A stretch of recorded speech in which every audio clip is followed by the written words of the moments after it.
Commander Elias Ward stood tall in the center of the Galactic Council chamber. The room was massive and cold, made of black stone and glowing lines that pulsed like a heartbeat. Around him sat the alien leaders of 27 different species. Some had glowing eyes, others had scales or floated without legs.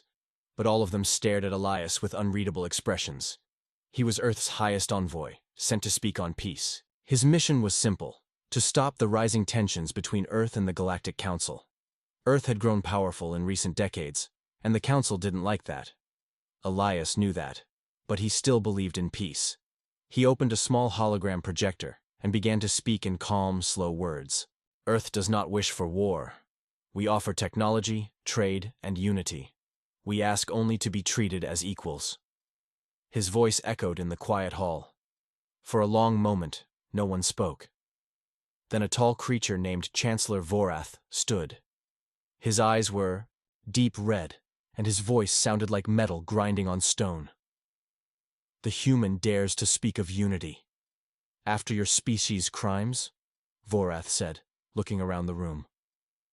Elias kept his calm. There are no crimes, only misunderstandings. Let us solve them. Whispers spread across the chamber. The alien leaders leaned closer to each other.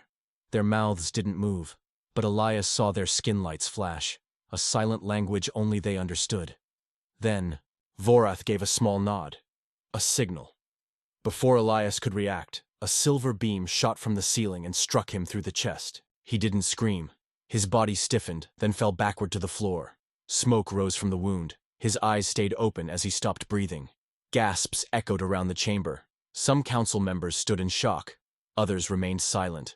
Vorath looked down at Elias's body and said, "The council has judged this envoy a threat to galactic peace." Across the galaxy, Earth watched everything. The transmission was live. Billions saw it.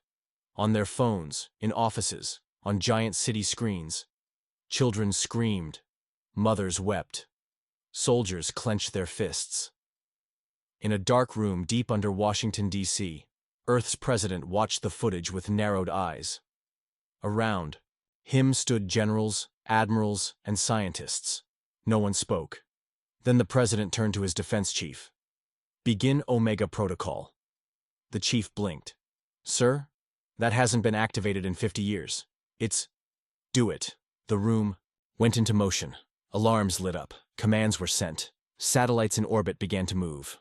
Old codes were unlocked. A black box deep in the Arctic opened, releasing a signal to Earth's hidden fleet near Neptune. Back in the council chamber, Vorath stared at Elias's body. One of the younger council members, a creature named Soralek, leaned forward and whispered, "That was not the plan. You were supposed to arrest him, not kill him." Vorath didn't answer. He just looked up at the dark ceiling. Somewhere far away, in Earth's outer colony on Mars, an old soldier named Raine opened his eyes. From cryosleep, his chamber hissed as warm air flowed in. Lights blinked red around him. A robotic voice said, "Omega Protocol activated. Mission code, Retaliation." Raine stepped out, bare feet on cold steel. His eyes showed no emotion. He picked up his gear, checked his weapons, and looked at the small metal tag hanging on his uniform. It had the name E. Ward on it. Back on Earth, people gathered in the streets. They were angry, confused, scared. News screens repeated the words, "Human envoy executed. Galactic Council claims justified action."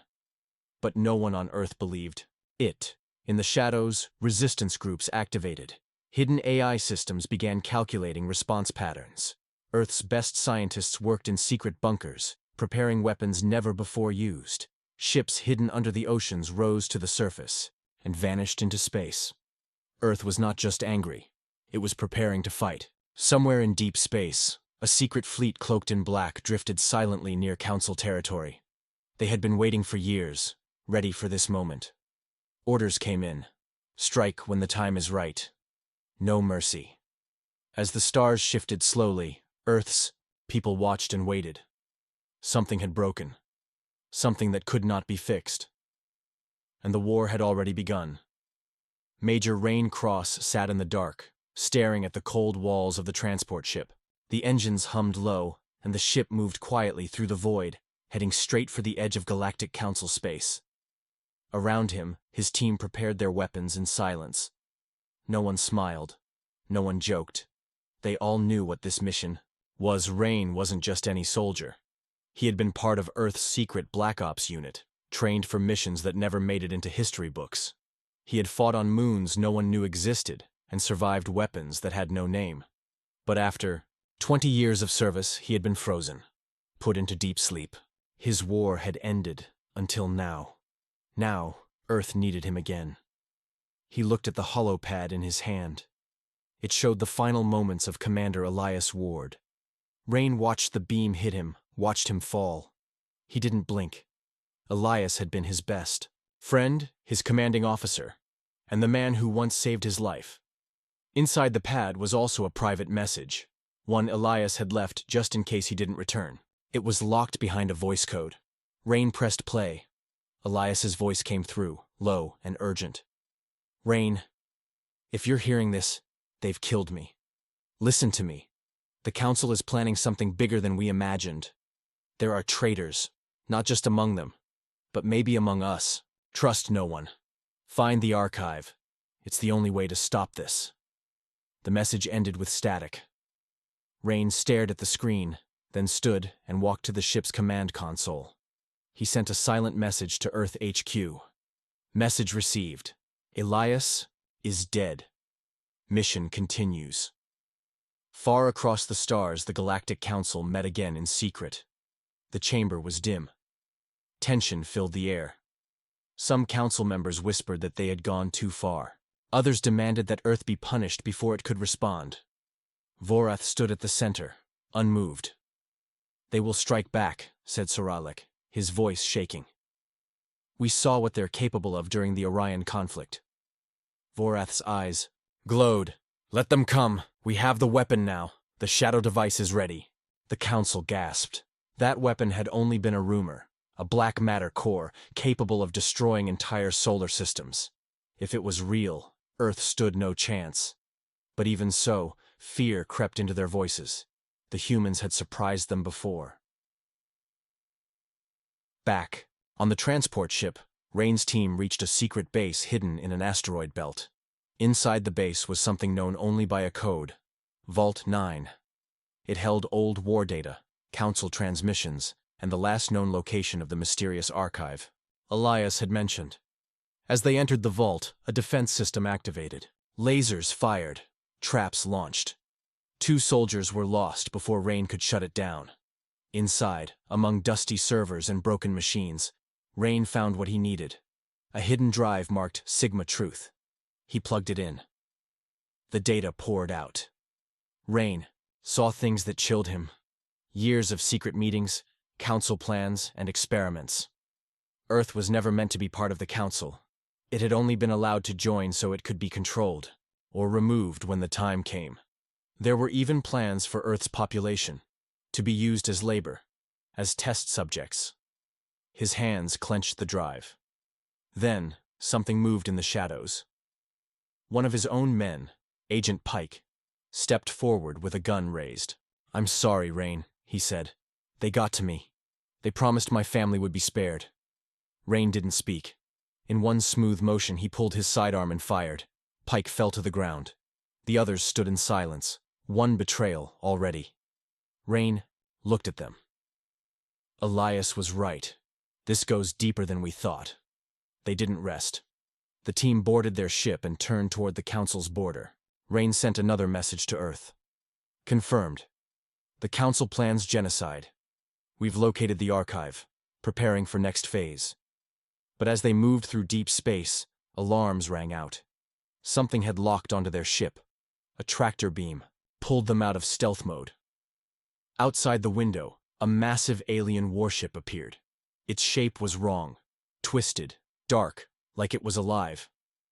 Symbols on its hull glowed red, and Raine knew this wasn't an ordinary council ship. This was the shadow device.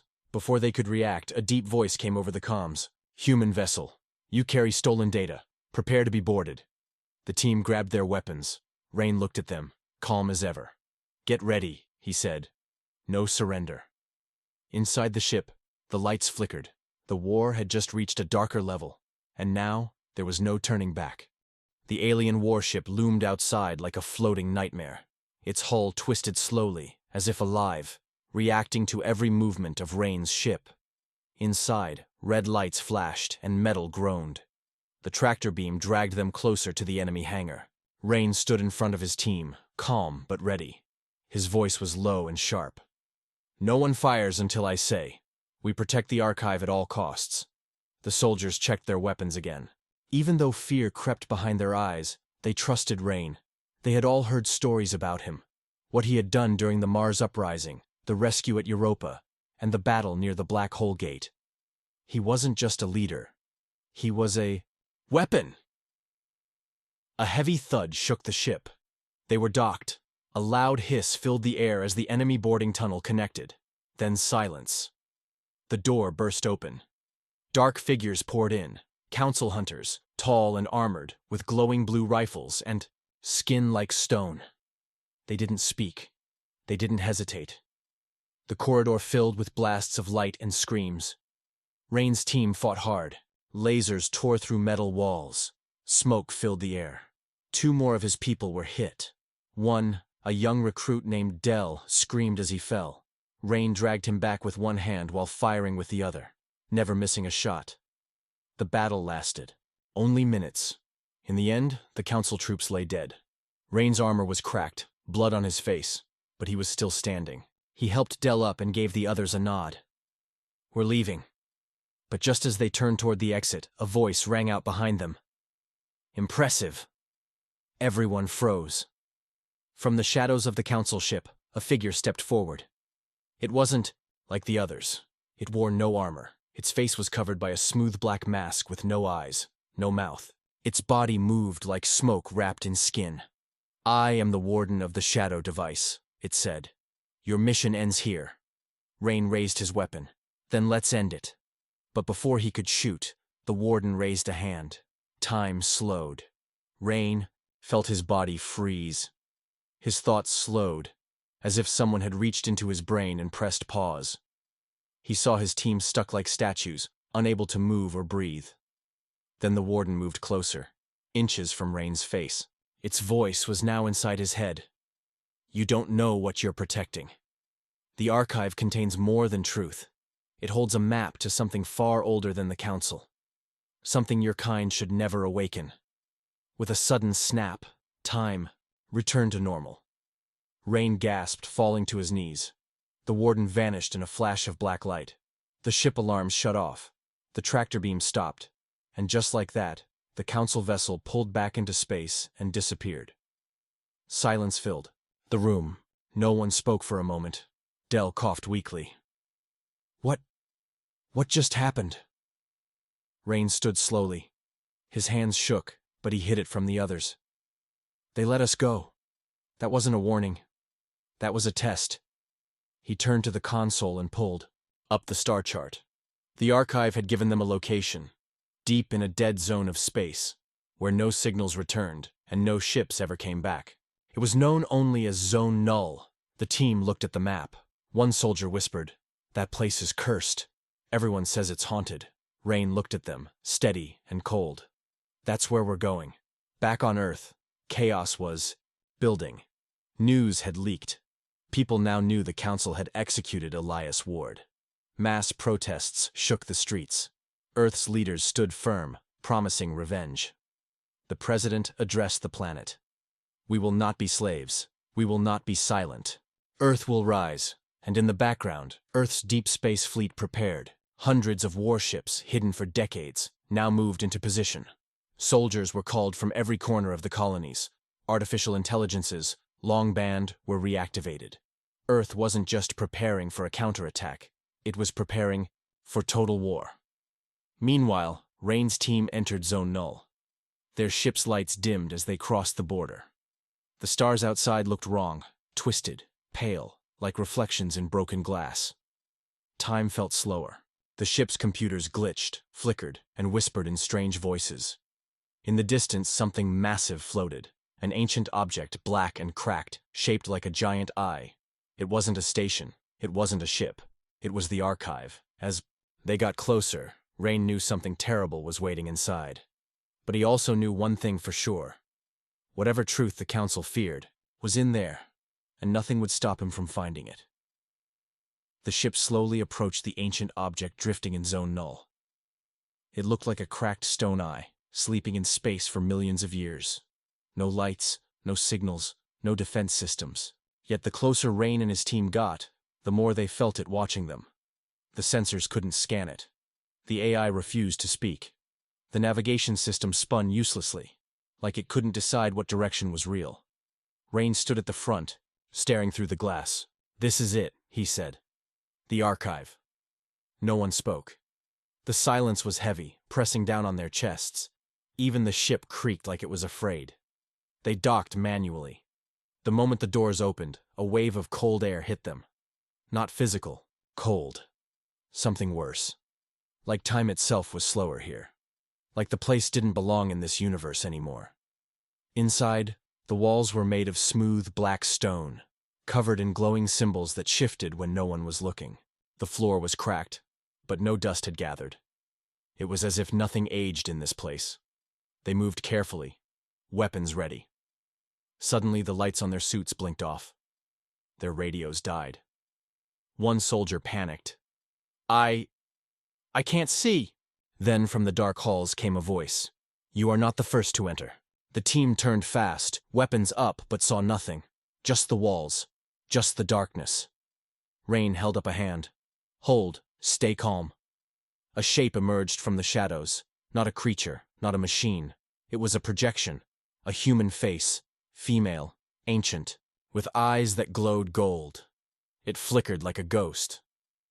"I am Keeper Theta," she said. "This place is not meant for war. It is meant for memory." Raine stepped forward. "We're here for the truth." The projection studied him. "Then know this. If you see it, you cannot unsee it. The Council was formed not to protect life, but to trap something much older than all of us." She raised a hand, and the wall, behind her, shimmered. A doorway appeared, glowing red. "Enter, and you will know what the Council fears most." The team exchanged nervous glances, but Raine nodded. "Let's move." They stepped into a massive chamber filled with floating data shards, holographic memories drifting like stars.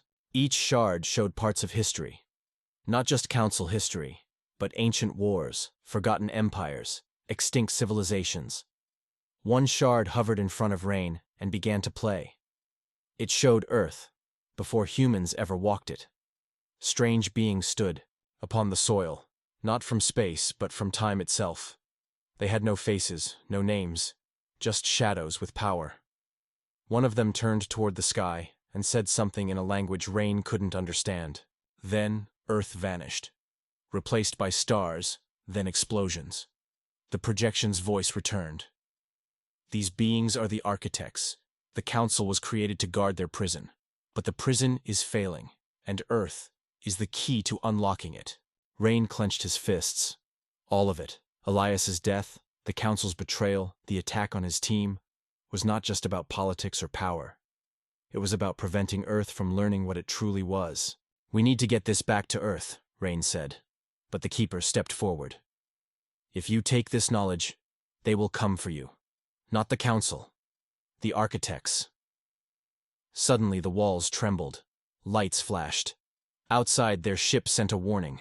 Something was approaching fast. A Council fleet had entered Zone Null. They weren't here to negotiate. They were here to destroy the archive. Raine turned to his team. "Download everything. We leave in 5. Files began transferring, but the system was old and slow. Then, alarms blared again. One of the soldiers looked at the screen.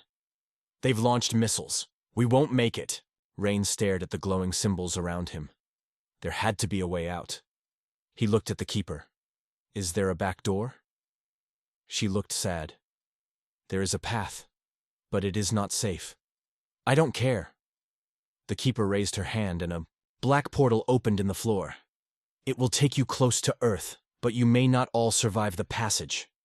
Raine didn't hesitate. He grabbed the drive holding the truth, pointed to his team, and jumped into the portal. One by one, they followed. As the last soldier disappeared, the archive shook violently. A second later, a blast from the Council fleet ripped through the station. The archive was gone. But the truth was now on its way to Earth. And what it would awaken was beyond anything they could imagine. The portal spat them out near Neptune's orbit. The ship's emergency systems screamed as power returned slowly. Hull damage, navigation failure, one engine offline. But they were alive. Raine pulled himself up from the floor, coughing. The others were scattered across the bridge. One soldier had a broken arm. Another was unconscious. But the hard drive was still clutched in Raine's hand. He stared out the window. The stars looked normal again. No more twisting shapes. No more whispering static. They were back. "Get us to Earth," Raine said. The AI flickered to life, weak but responsive. "Route calculated. Arrival in 6 hours." Raine slumped into the chair. He had seen things in that archive, images that still burned in his mind. The architects. The ones that came before humans, before time. They weren't gods. They weren't monsters. They were something in between. Something that once ruled this galaxy and left behind traps in the stars. And Earth wasn't just a random world. It was a lock, a key, a piece of the prison. Back on Earth, the situation had reached a boiling point. Cities protested day and night. Military leaders were demanding full-scale retaliation. The Council sent no more messages. It was clear. They knew what Raine had found. And they were afraid. The president, once cautious, now prepared for war. But that night, just hours before Raine's ship returned, the skies changed. Every satellite blacked out. The moon's defense grid shut down. And then, they arrived. Dozens of enormous ships appeared in orbit. Not council ships, not human. They were smooth, black, and shaped like ancient symbols. They didn't fire. They didn't speak. They simply waited. People around the world froze. Governments went silent. And then a voice echoed. Not in speakers, but in every mind on Earth.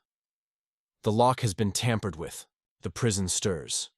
Return what was taken or face awakening." Panic spread like wildfire. Planes crashed. Leaders broke down on live broadcast. The voice was not human, not alien, but something ancient. Its words felt like earthquakes inside. The skull.